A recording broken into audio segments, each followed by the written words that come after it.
Chapter 9 is all about sound, specifically sound used in film, and you have to understand the different perspectives of sound so you can identify them more clearly and won't cause any confusion on what you're talking about related to film. So the first sounds we can think of would be anyone talking, laughing, singing, any music you hear, and then what would they call oral or audio effects of objects and settings, more natural type sounds.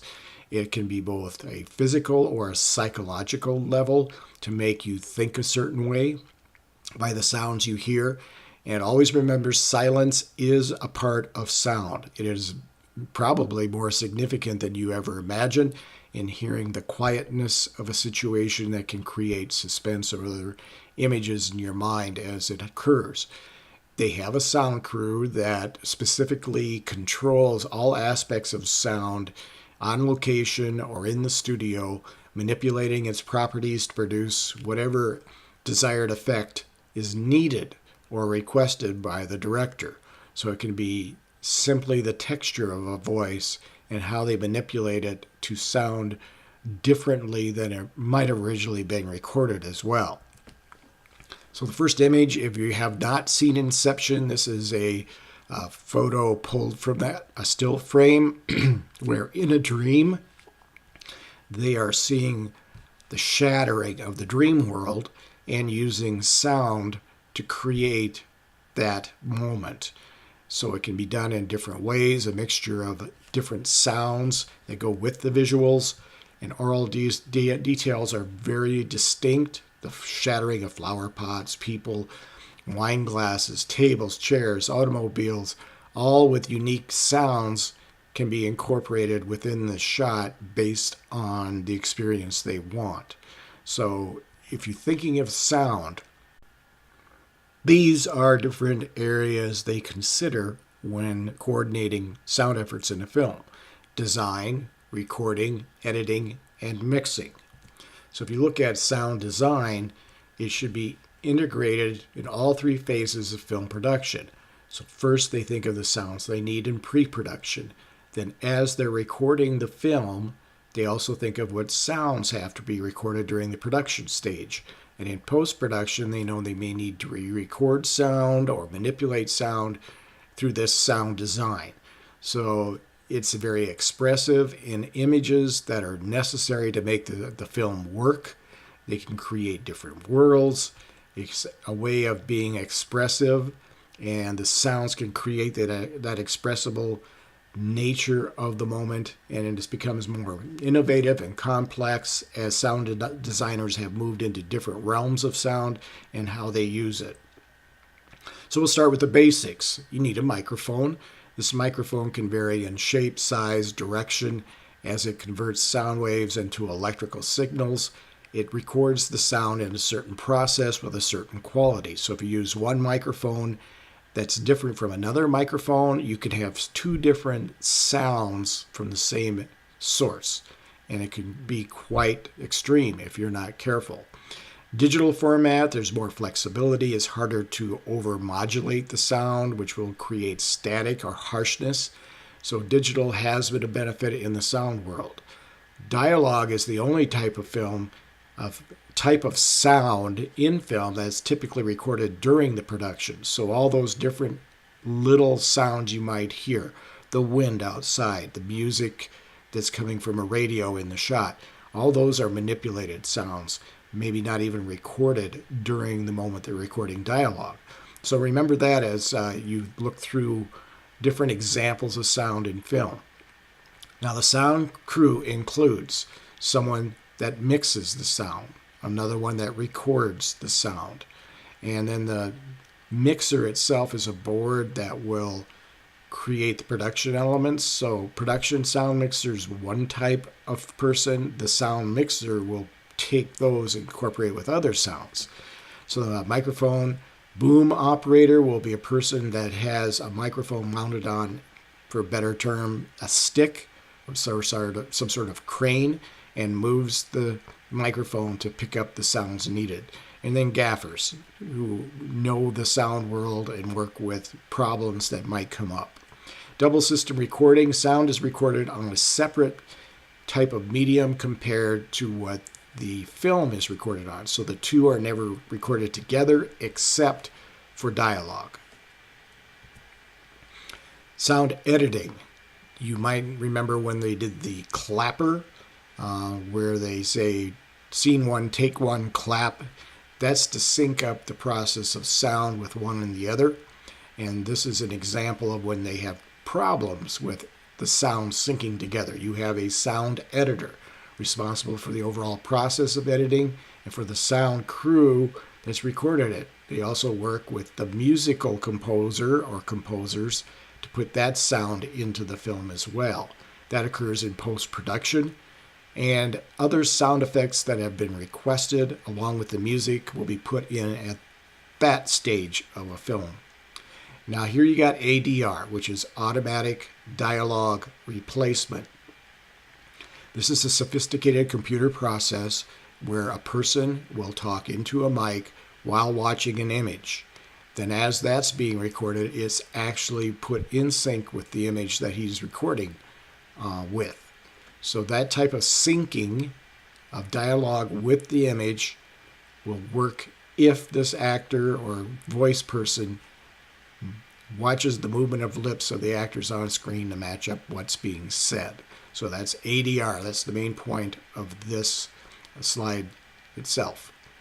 Now, sound mixing combines two or more soundtracks onto one composite soundtrack that's synchronized with the picture. So realize what I'm saying. These soundtracks are separate from this soundtrack. They are being combined to go on the main soundtrack that's synchronized with the images you're seeing.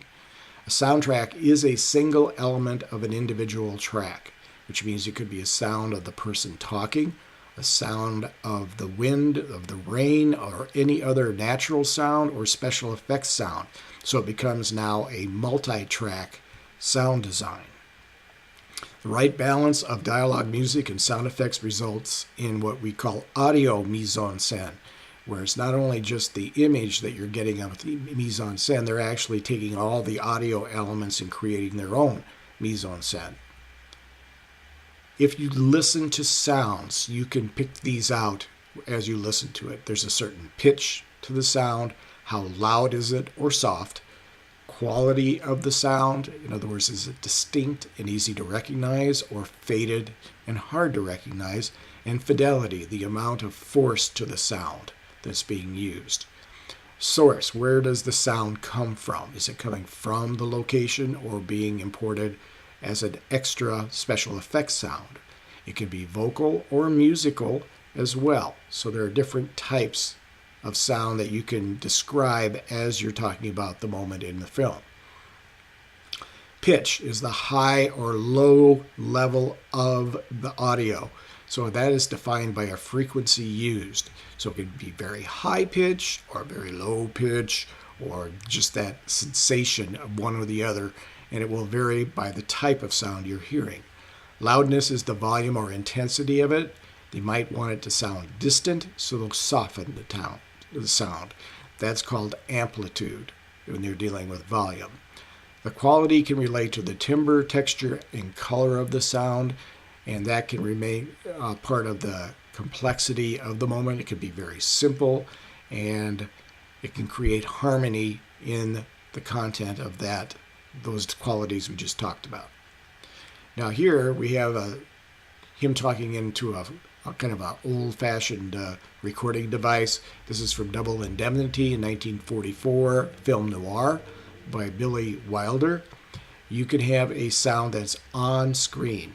It emanates from the source as we see it. So it'd be like turning the ignition of a car and hearing the car start. Off screen is non-simultaneous. It derives from a source we do not see. It'd be like someone shouting in the background at a distance away and you cannot see them. Then you got asynchronous sound. It derives from a source we do not see. It is closely related to the action, but not precisely synchronized with it. It may cause you to anticipate something that's going to happen or suggest something is happening. So asynchronous sound, the timing issue, not being able to see the image, all part of that. So if we look at singing from the rain, singing in the rain, we mentioned this in other chapters related to acting, but early problems in the transitioning of sound. There's the location on YouTube, so you've seen this before. And then another scene related to famous moments like singing in the rain itself, where has an umbrella, he's dancing in the rain. Some sources say milk was actually added to the water of this famous scene to capture it better on film. Others say it was added. But in this case, it all relates to how sound is used with the music, Gene Kelly singing it, and then the background sounds all added together. So I put that in there so you can see kind of a musical perspective to use of sound. Off-screen sound. It can be diegetic or non-diegetic. In other words, they could record it on site. You just don't see where it's coming from. So that could be diegetic. Non-diegetic would mean it's added in later. Question is, how do you describe that when you're talking about a film? You just try to cover your bases on whether it's implied that it's happening at the moment, or if it's obvious it's not occurring on that area. So it's kind of your own call, personal thing. So just be careful with how you use those terms. Diegetic off-screen sound would be effects, creaking floor, music, vocals that seem to emanate from the world of the story. In other words, they go to a dance and you hear the band playing, you would assume it's diegetic because the band is there and they're dancing to the music. It could be totally non-diegetic, but you wouldn't know it. So don't fight it. Just describe what it's supposed to be in relation to the story. Non-diegetic off-screen sound would be a musical score. In other words, it's meant to add drama or comedy or some personal situation like that, where someone who is not a character in the story is obviously part of the sound. So non-diegetic means it's obvious it's been added in later to create a sensation. Types of film sound, you've got vocal sounds, which could be dialogue or narration. Even singing sometimes you could say is vocal, depending on the situation. Environmental sounds or natural sounds, they also call it ambient, or they add sound effects, or they have what they call Foley sounds, which we'll talk about later. Music and silence. So those are the types of sound: vocals, environmental, music, and silence. I often say natural instead of environmental, so be ready for that type of thing. If you ever hear me say that, you understand what I mean. Environmental sounds, ambient sounds would be that related to the environment or the setting. So if they're at a bowling lane and you hear the bowling sounds, that is the ambient sound that matches the environment. Sound effects includes all sounds artificially created. So if you ever watched a fantasy Star Wars type film, there is no sound in space, but you hear the engines roaring and the guns firing. Those are sound effects added in because it's not possible in real life.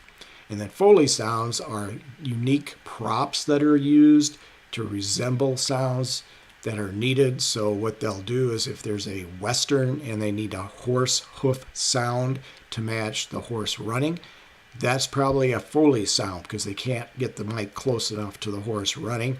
They will add those sounds to create the impact. And you can find some of those online in YouTube. You just type in Foley, F-O-L-E-Y, and you'll see what I mean by these. Audience awareness. Sound will grab your attention, influence your interpretation of what's happening at the moment. It can create a spatial effect, in other words, distance by the loudness, very loud or very soft. Temporal dimensions of the scene, in other words, it happens in a certain order to match what's going on in the scene to create realism. So it'll be very selected. The sounds are arranged carefully and many times enhanced in amplitude to match what is needed. Audience expectations on sound. It's created through the sound you hear. It has to have precise timing to match the image to create the effect needed. And there's particular sound signals that create the action. And sound is often used repeatedly, and it plays on our expectations of what sounds we're supposed to be hearing. Rhythm. Since rhythm is the key to the universe, the sound has to add to the rhythm and create the moment with the juxtapositioning of the shots. So all the sound becomes a rhythm and can actually lead the process of the editing to create a nice rhythm to the moment on film. A montage of shots will mix many different sounds from multiple sources to create diversity, add to the quality, the level of what you're experiencing, and the placement that can be orchestrated to create a rhythm through many different types of sounds put together in a certain order. Characterization of sound, dialogue, sound effects, and music all contribute to this characterization, how you're interpreting the moment in the film. Music is frequently associated to maybe a character or a character's thoughts or the basic character himself. So if you watch the Pirates of the Caribbean films, notice the music that always plays when you see a character. And that was done on purpose to make you feel a certain way related to that character. So Jack Sparrow has his own little ditty in that music along with other characters that make you realize who the person is. Musical themes help us to understand the setting, and they can help identify characters. So they're all part of the characterization. Continuity. Sound can indicate that a scene has not changed in either time or space, that is flowing. Overlapping sounds are used to link and provide unity between disparate scenes, those scenes that match up only because of the overlapping sound lets you transition between the scenes. Sound bridges help the story move and make sense to the person from one shot to the other.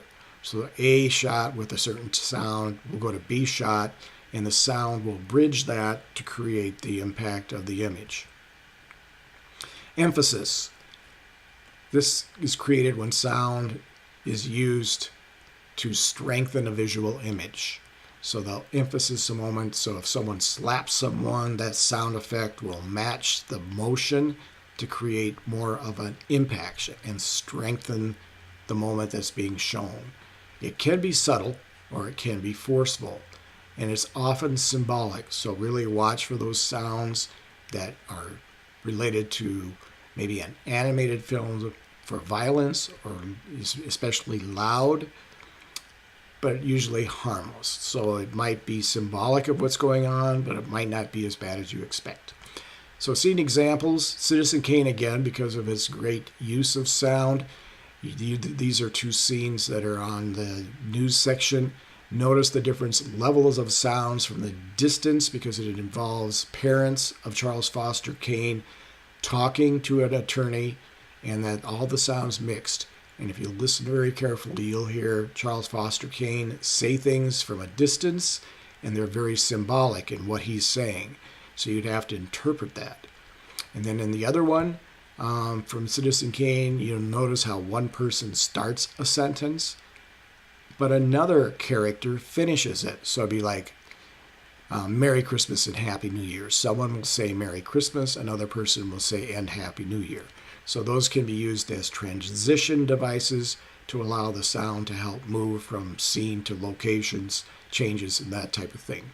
So a lot in a short amount of time, I know. Watch the scenes. It should help you understand sound a bit. And now we're heading for the final two chapters. They're more related to factual information than scene elements. So the last two will deal about how a film is related in history and also technology in the last two chapters.